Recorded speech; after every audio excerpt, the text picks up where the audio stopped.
remember the life jackets? Two old school friends decide a fishing trip to Mexico would be a great way to repair their rocky relationships with their dads. Getting all this, Dad? Beautiful. I hadn't seen my dad in quite a while. I didn't have the kind of father-son relationship typically at that point in your life that you have. What promises to be the ultimate male bonding holiday soon turns into a nightmare. What did you do? Mayday, mayday, mayday. As they are forced to ditch their plane in the middle of the sea. As the dads struggle to survive the heavy seas, one son decides to strike out alone in search of help. Jim, I'm gonna try and make it ashore. On my own. I just remember feeling almost in awe at his bravery. But behind this courageous act lies a deeply personal mission. My dad never saw me as being a strong person, and I was going to show him that I could do this.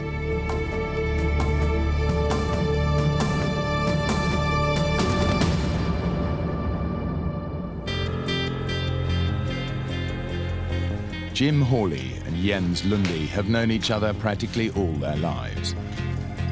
He's more like, almost like a brother, you know, somebody I could never get rid of if I wanted to. You know, we'll always be friends. Hey, do you remember the life jackets? Yeah, I got him. You worry about flying the plane. We've always been really close friends. Here they come. The friends have asked their fathers to join them for a weekend of fishing in Mexico. They hope that the trip will prove a turning point in their relationships. I hadn't seen Jens probably in 3 or 4 years. We kind of drifted apart. When I called my dad, I don't know that he put as much thought into, I'll get to hang out with my kid. Hi, Dad. And really just have that dad-kid friend relationship that I was looking for. But he was real receptive because I had said the magic word fishing. Jim gets off to a good start with his dad. So I finally get to see the aviator in action. One of my first thoughts was how impressed I was with Jim at his meticulous checking of the aircraft. That's why I had no idea that it took so much work to get such a small plane off the ground. Well, once you're That wasn't the Jim that I knew as kind of a helter-skelter, do it quick, do it now kind of a person. Better to be safe than sorry, right? Yeah. But for Jens, getting to know his dad again is proving tough. Can I take the rod? No. Okay. Leave that now. I'm gonna take this up, okay? All right, here we go. All right. Is it gonna fit? Yeah, that'll fit, okay. You sure it's gonna fit through there? Easy does it. All right, I need the life preservers now, Dad, okay? Life preserver. It wasn't a real organized trip. The life jackets that I purchased were cheap inshore life jackets. They were $4 a piece, and I thought, well, I'll bring these back if we don't use them. We really didn't have much as far as in the way of emergency preparedness. Jim continues to impress his dad with his aviation skills. Real smooth takeoff, Jim. Couldn't ask for a finer day, gentlemen. The fun things that I saw out of the trip was to be able to go with Jim and have him be able to fly the plane down there, and that he was showing that part of his success in life. But I was very happy with that, and I thought this will be an opportunity for us to spend some time together and talk about things maybe we haven't talked about before. I love flying, and I love the freedom that it gives. I also love the responsibility, and some would call it risk. Jim has been flying for 3 years and has clocked up over 200 hours in the air. From Arizona, it's a 3.5-hour hop to the small Mexican port of Loreto on the Baja California coast. To the south, the sparkling waters of the Sea of Cortez teem with marine life. There are tuna, marlin, and yellowtail. But it's also home to 150 different types of shark and a highly unpredictable giant Humboldt squid. Getting all this, Dad? Yeah. It's beautiful. Yeah, this flight was smooth. We could see the water was beautiful, and the sun was up. and clear skies.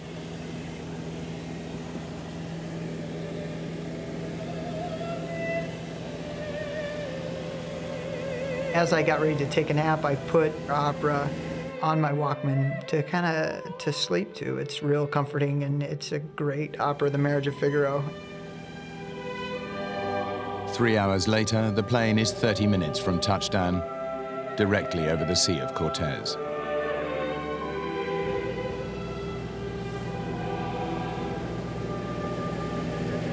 Hey, look at that cloud!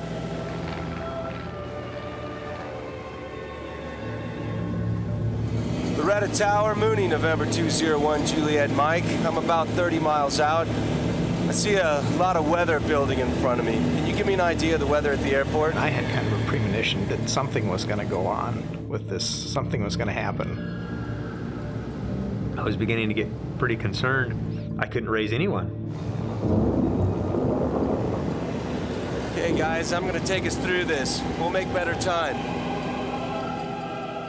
Jim thinks it's just a squall, but he's actually flying into a violent storm.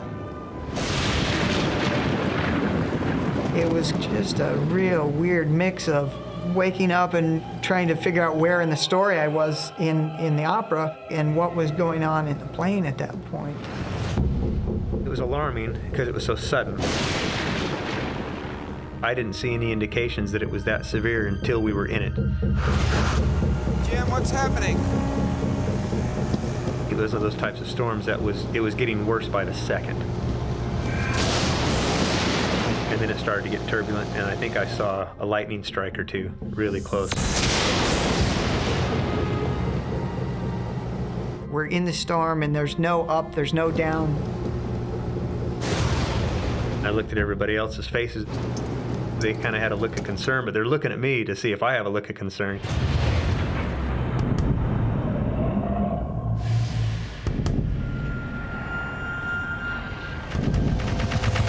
I'm gonna take us up.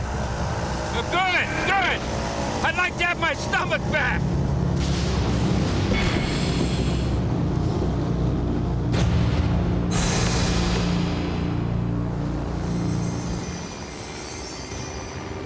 As soon as we were heading the other direction, the sky got blue, the turbulence stopped, the rain stopped. Everybody okay? I didn't think you felt the bumps in first class. Their sense of relief doesn't last long. It was very alarming when the engine quit. It just sort of grenaded. What's happened, son? I don't know. There's a single propeller blade stuck in the vertical position right in front of us. It was like the hand of God reached up and shook the plane. What did you do? I didn't do anything. What? And he kind of gave me the, hang on, let's figure this out. Can you get it started? There was kind of silence in the plane for a few minutes. I can't.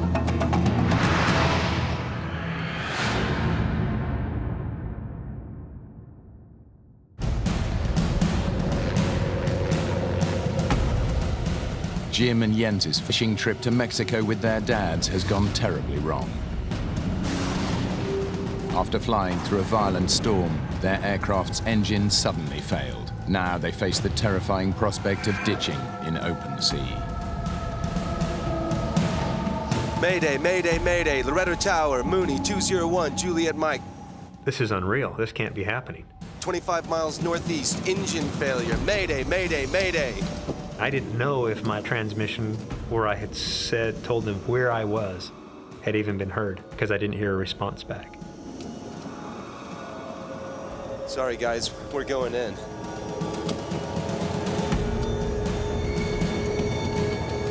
I could see part of the Baja shoreline. I could see, the other direction, nothing but ocean. And I just thought, well, we really don't have any place to go.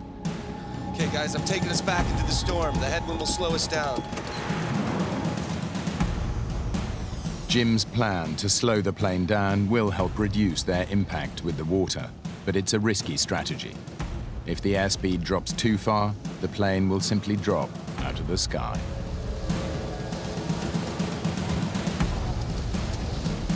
When the airplane quits flying, that's bad.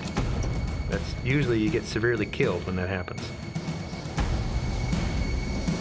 I can see the water, and it was ugly. Huge waves, huge waves. Unlatch the door.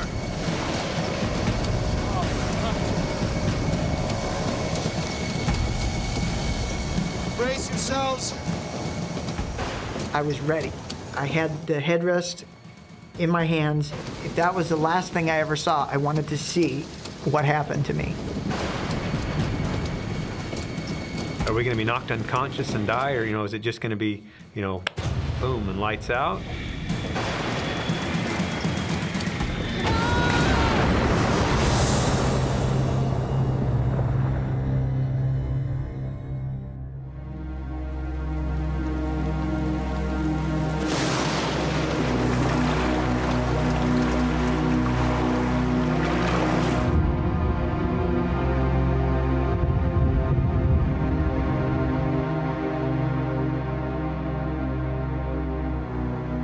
I realized that nothing had happened that I was expecting to happen. I was expecting the plane to cartwheel and come apart in pieces. We're alive. A plane was not meant to float. It was gonna sink. I was getting out of the plane. I opened the handle and kicked the door open. And I just undid my seatbelt and jumped out. Decided to better get the hell out of the aircraft.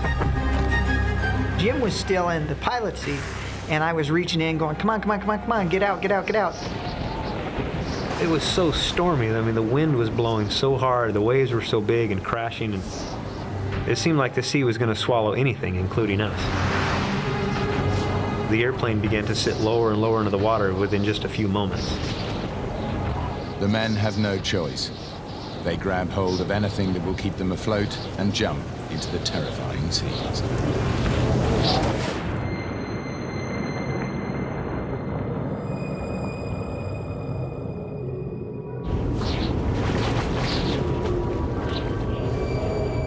I looked back at the airplane, it was hovering, just the tail sticking out of the water.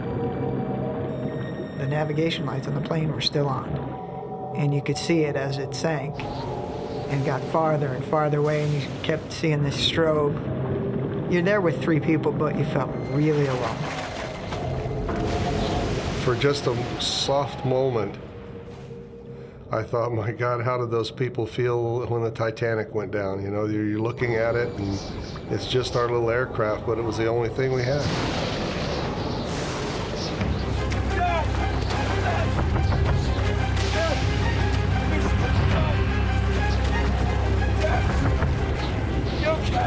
He couldn't breathe, and the whole time he's trying to get his life vest on, and there wasn't anything we could do to help him. The life jackets that I purchased were approximately for children aged 12 to 15, 100 pounds. Jens is bitterly regretting his bid to save money on life jackets. Jim and I were fine in the smaller life jackets, but our dads were not. Jim's dad, 58-year-old John, is the one who's struggling most. I was able to get my shoulders through the straps of the little life jacket, and it kind of ended up being on my back like a backpack. They may have survived the ditching, but their fight for life is only just beginning.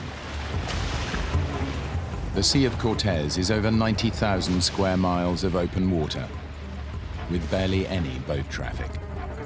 And it's constantly patrolled by dangerous predators like sharks and giant squid. But right now, the men face a more immediate danger. The storm was terrible. The wind was blowing. Lightning, tons of lightning. And John was really scared of the lightning. The lightning looked like telephone poles, and they would hit the water, and I was thinking, how close does that have to get to us to be a danger to us. Each bolt carries up to 100 million volts, and the salt in the water actually helps to conduct the electricity. If a bolt strikes the water even several feet away from the man, the shock could still kill him. Okay. Jim is getting increasingly anxious about his father. My dad had now become very quiet. He was just sort of staring straight ahead, almost like he's in a daze. It's an hour since they ditched, and their situation is becoming desperate.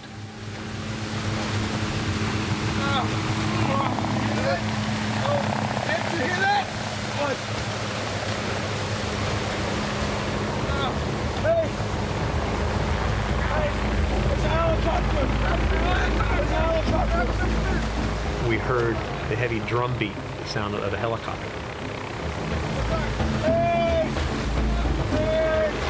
It was just, it was the most beautiful sound I'd ever heard. Jim's mayday call did get through after all.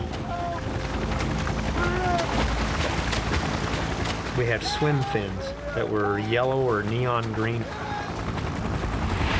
That was all we had.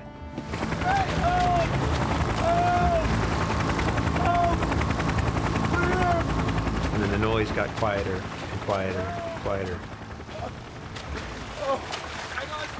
And we realized he didn't see us. He's not coming back.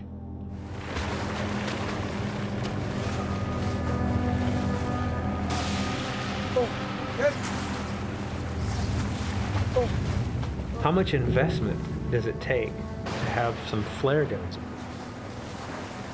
You know, you can pull them out, pop, and all of a sudden now, you're an instant target to your would-be rescuer. It was just terribly disappointing because by that time it was now late in the afternoon. The prospects of being out there all night were really frightening.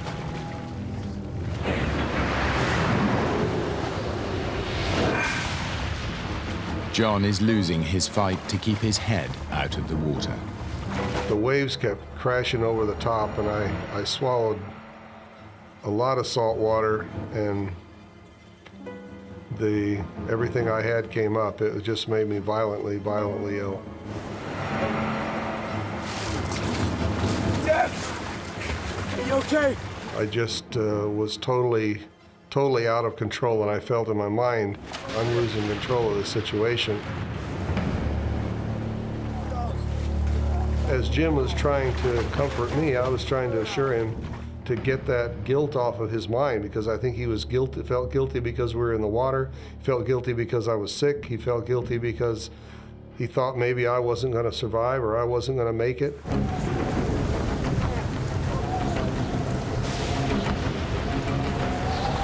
Stop swallowing, Mark!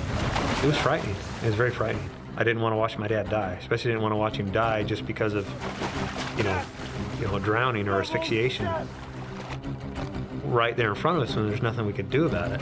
Dad, please hold on! John's vomiting is rapidly dehydrating him. If it doesn't stop, it could prove fatal.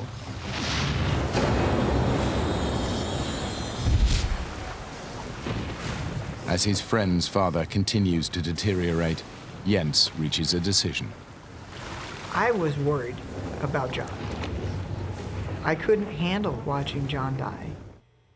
I didn't want to be there for that. Jim! Jim!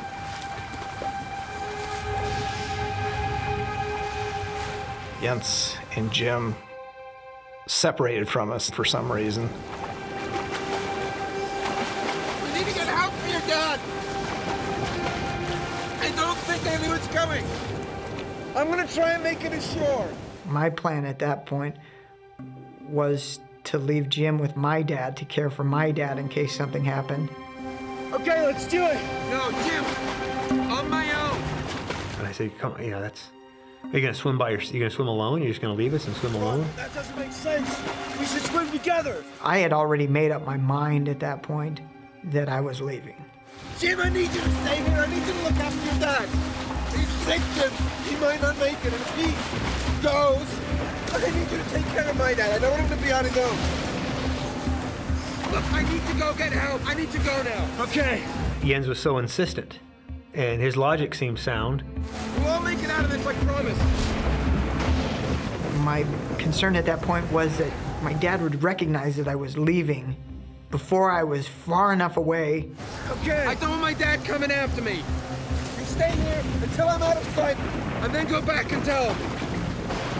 I said, I'll see you later on tonight or tomorrow, and you know, you just keep swimming in that direction, and I'll do the same. And if they find me before they find you, I'll know where you're at, and vice versa. We'll all make it out of this alive. I could see him, and then I couldn't see him because of the waves, and then I could see him, and I couldn't see him. They were one wave farther away, and then 2 waves farther away, and 3, and it just kept going until 300 yards away, you couldn't see him anymore. Jens has only a vague idea in which direction the land lies. If he gets it wrong, he could end up swimming further out to sea. He finally disappeared from my sight. It was kind of a lonely feeling at that point because I was by myself then too. I think I would have been so frightened to swim by myself. I just remember feeling almost in awe at his bravery.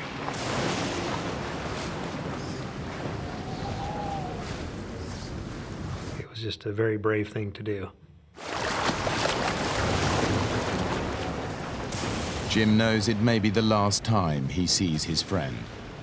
Now he has to break the news to Jens's father. Where's Jens? He's going for help. Why'd you let him go by himself? You shouldn't have let him go by himself. That's my son. And he said that they had decided that somebody needed to go for help.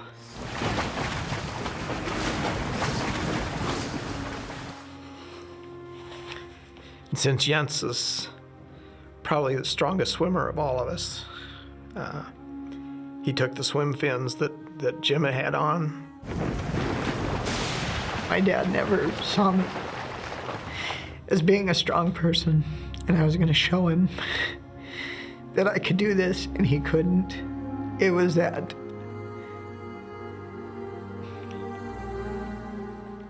It was that I've grown up, and I'm going to show you.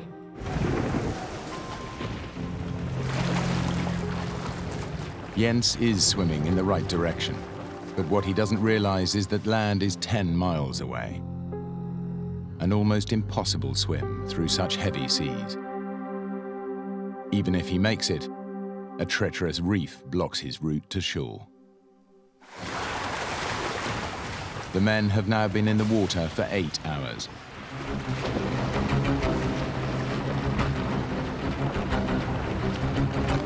I was wondering how far has he made it? How far has he made it? And I remember looking at my watch and trying to calculate in my head how much speed he could be making through the water to shore and just, peering off into the distance and wondering, did he make it there?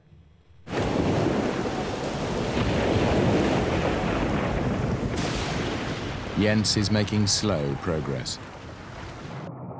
He has no idea how far away land is, or if he even has the strength to make it there alive. I was just done.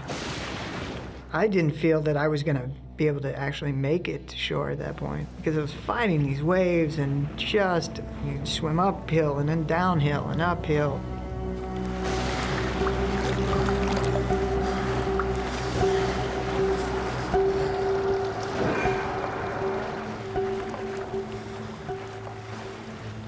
Jim's dad is now exhausted and seriously dehydrated. His condition is deteriorating by the hour. I felt very helpless because there's nothing I could do. I couldn't pick him up, I couldn't hold him, I couldn't drag him off in any direction to safety. There's a feeling of extreme helplessness.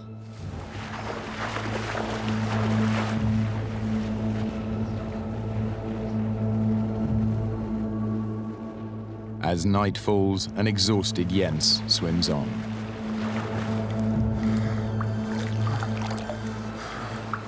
the storm cleared up, and I could see stars. As I was swimming, I thought about what if John didn't make it.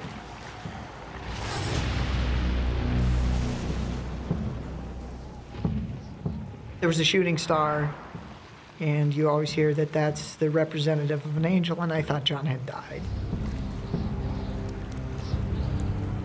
That was difficult. That was pretty hard. But I thought, I'm not going to let this beat me. With renewed determination to save his father and his friends, Jens pushes himself on. But then he gets a shock.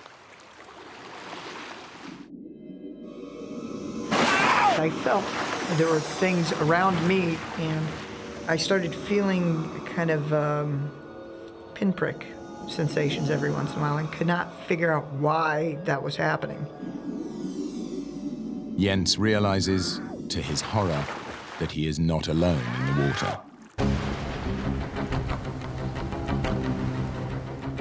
Jens has ditched in the Sea of Cortez with his best friend and their fathers. In a desperate effort to save them, he struck out alone for the shore. We had to let somebody know that we were alive and that we needed to be rescued. As night fell, the storm subsided. But Jens still has many hours swimming ahead of him before he can reach land and raise the alarm. I'd been swimming for nearly 6 hours. I was thirsty, really thirsty. Exhausted, Jens faces a new ordeal. A swarm of stinging jellyfish. It felt like when your hand goes to sleep or your foot goes to sleep, just in little spots all over.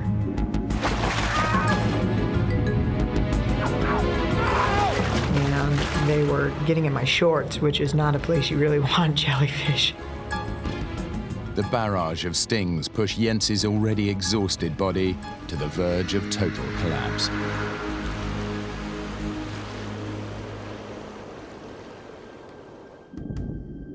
Out in open water, John, Jim, and Bill wait.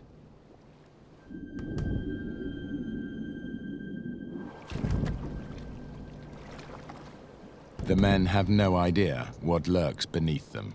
We didn't talk about what dangers in the water. We were in the water, there was no way to get out of it, so if I began worrying about it or talking about it or creating a situation in my mind, I thought, well, that's not going to be good.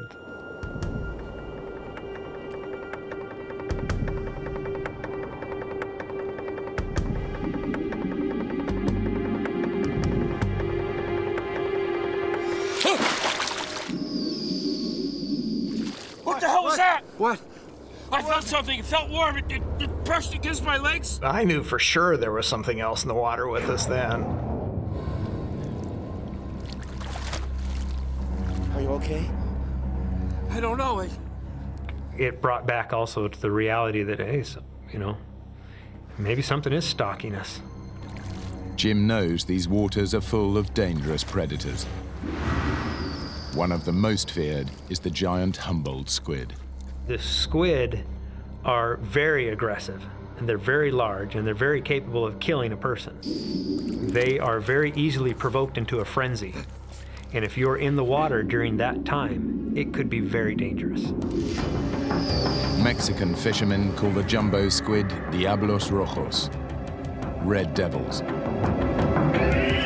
They can grow up to 7 feet long and weigh more than 100 pounds.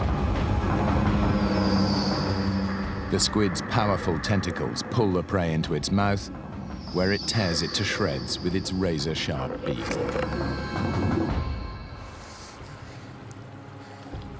Whatever was stalking the men has gone away for now.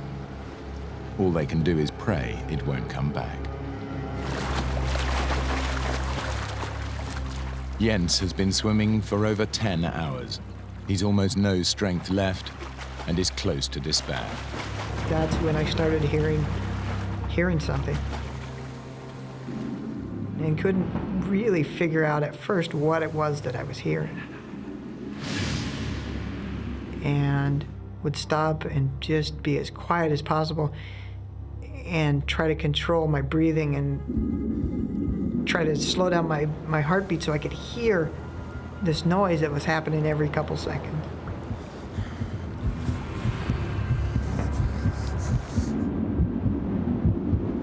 And finally came to the realization that I was hearing waves breaking on something.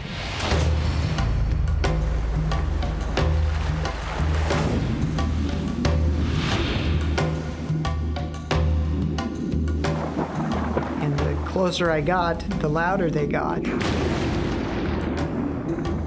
And still couldn't really guess or tell what I was swimming towards.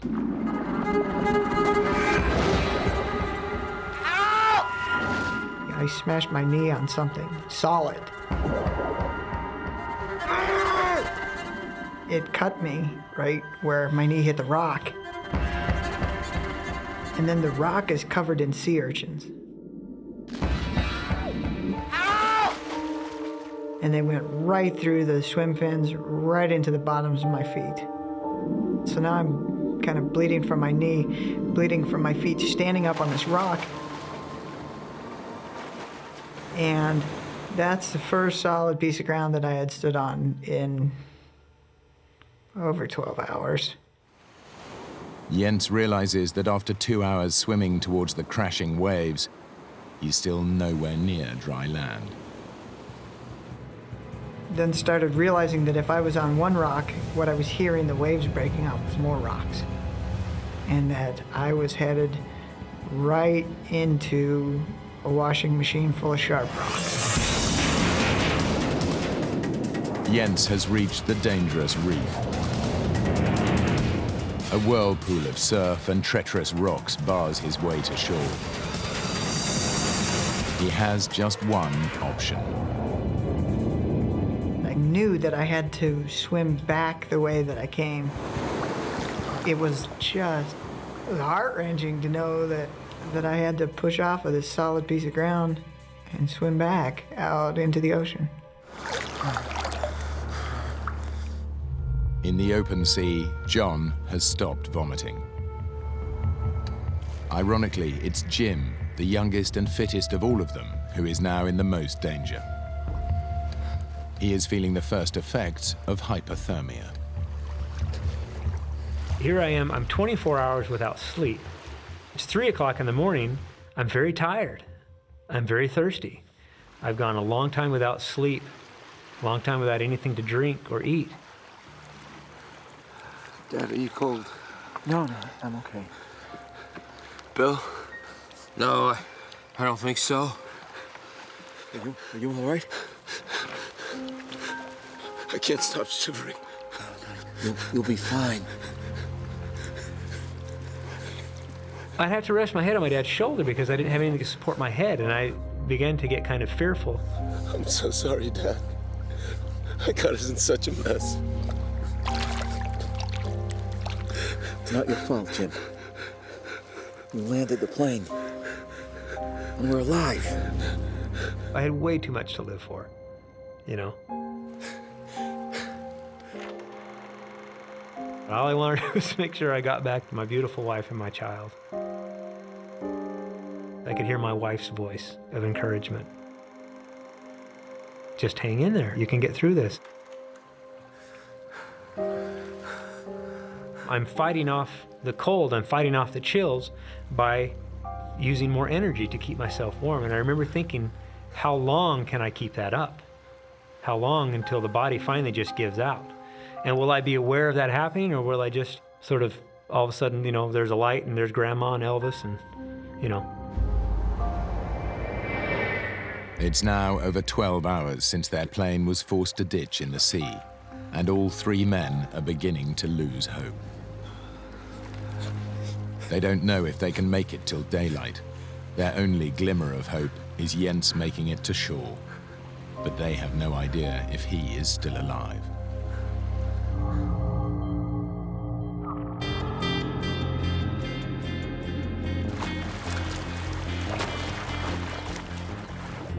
Jens is still struggling to find his way through the hazardous reef.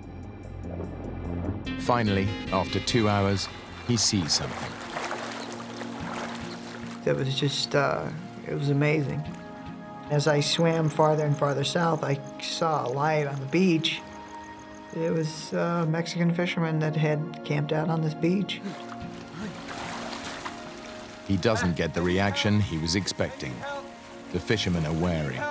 People coming ashore in the middle of the night are often drug smugglers. I'm sorry, I don't understand. No hablo español. The fisherman spoke no English. Not enough to communicate what happened and what I needed.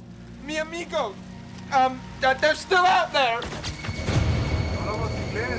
No, I don't understand. Cálmate.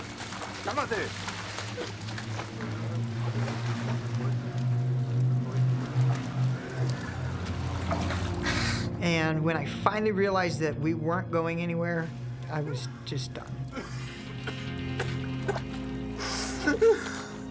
And just started crying.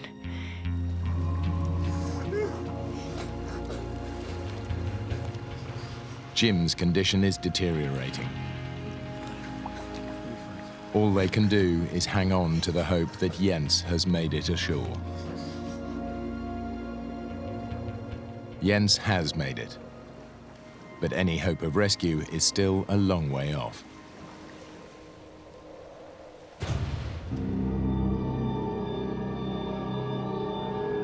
Dawn. The warmth of the sun brings some relief to the 3 men still lost at sea. They are lucky to be alive, but their situation is still bleak. As the sun got up higher and higher and we could see better, there was a very ugly reality of really how far offshore we were. They're beginning to suspect the worst, that Jens never made it to shore and no rescuers are coming. I'm thinking, we ought to hear something, we ought to see something, but there was nothing. They're not looking for us. Jim faces a dilemma. His dad and Bill may not survive an arduous swim, but the longer they wait, the weaker they will get. And predators are still an ever-present fear. He decides they must swim west and hope to hit the Baja coast. I realized by letting go of the ice chest, we could make so much faster time. We could reach shore so much faster. But the older men are fearful. They're thirsty, dehydrated, and very tired from their long ordeal. Dad, Bill, let go of the chest. We can swim much faster without it. And I remember the look on my dad's face. Once he let go of that ice chest, he had to let go of it mentally as well as physically. And I'm thinking, well, I can make twice the time when we're off that ice chest as I can without it. Bill, let go of the chest. Bill did not want to let go of the ice chest, and it wasn't long before we were 50, maybe 100 feet apart. And it became apparent to Bill that he was a stationary object. But the shore is a long way away. After more than 18 hours in the sea, the strength of all 3 men is nearly spent. Jens is led away by the fishermen. He has no idea where they're taking him, but he's given up trying to make himself understood. It was horribly frustrating to not be able to tell them, look, we need to go back out there and find these other people. They are in danger. And instead of heading out to look for the others, they started taking me south. What Jens doesn't know is that the fishermen are taking him to the port of Loreto. There, he can at last alert the authorities to mount a rescue mission. Now, he faces an agonizing wait for news.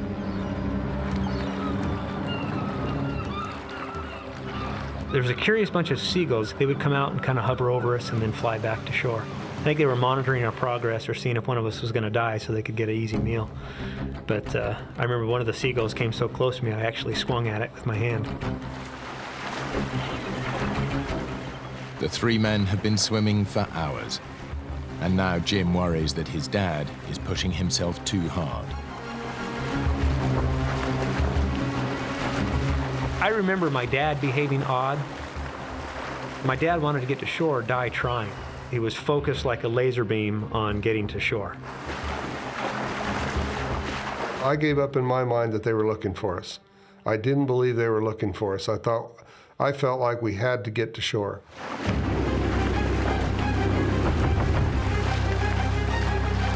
I could see something appear on the horizon. Dad, hey, it's a helicopter. It was coming our way, but my dad didn't stop swimming. Help! Hey! Hey! Here! Not here! Help! Stop swimming!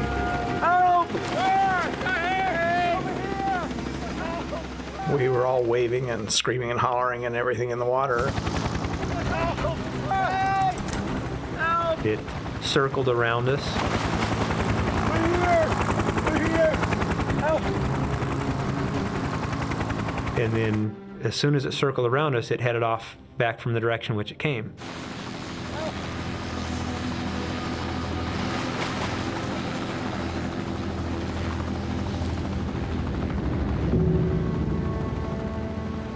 And as it turned away from us, I thought, why aren't they coming over us and just hovering, waving, throw us a candy bar, something, do something to let us know that they've seen us, that they found us. We thought for sure we were going to have to do our own rescue and go on into shore on our own, that nobody was going to take care of us. The exhilaration of seeing them was very high. It felt like you'd just jump out of the water and run on the water. And yet the letdown was even stronger when it turned and went away. For the second time in 24 hours, the men feel alone and abandoned.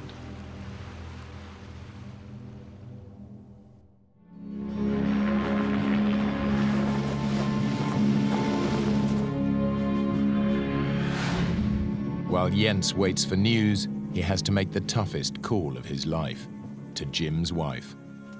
And he doesn't even know if Jim is dead or alive. She answered the phone, and I gave her, "Hey, Cheryl, how you doing?" Hey, Cheryl, how you doing? She said, I'm fine." This might not shock you, but things didn't quite turn out the way we planned. And she said, "What do you mean?" And I said, "Well..." We had to ditch the plane in the ocean. And she said, "Where's Jim?"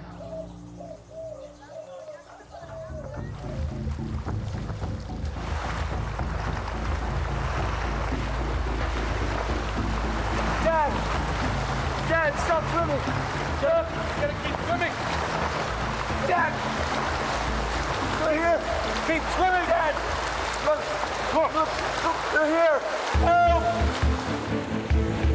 Dad, look! Help! Help! They're here! The Mexican Navy, alerted by the helicopter search crew, are on their way.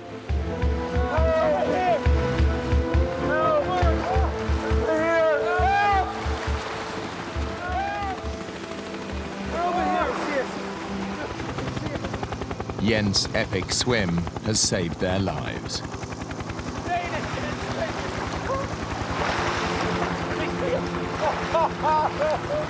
We could see on the deck of the boat a large party of sailors.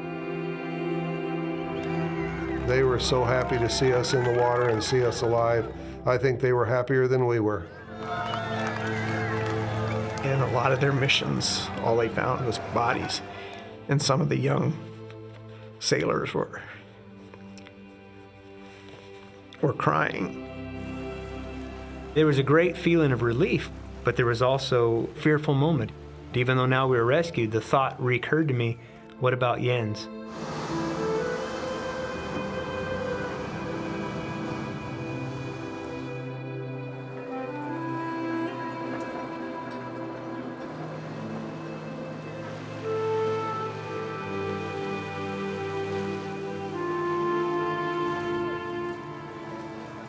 There was this crowd mulling around at the dock. And all these people that were there waiting just started clapping. And they all were kind of looking at me, looking in my face. It was kind of guy. Up until that point, I didn't realize that I was that guy. I could see Jensen walking towards us. There was my buddy. It was a great moment. It was so great to see him in person, and it's like, thank God, thank you, you know, that you allowed him to survive. And Jim was the first one off the boat. And he hugged me. I thought you were dead. There was a huge sense of relief for the both of us to see each other again. Yes. And my dad came over and hugged me and told me he loved me. And that's the first time my dad had said that in years. At that point, I really felt that he did. I felt that he was proud of me. And I still think of him as a hero.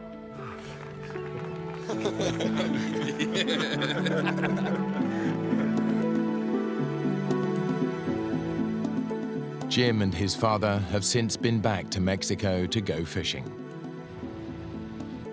And Jens and his father now stay in regular contact. Despite their ordeal, Jim and Jens still go flying together. Why the aircraft's engine failed is a mystery that has never been solved.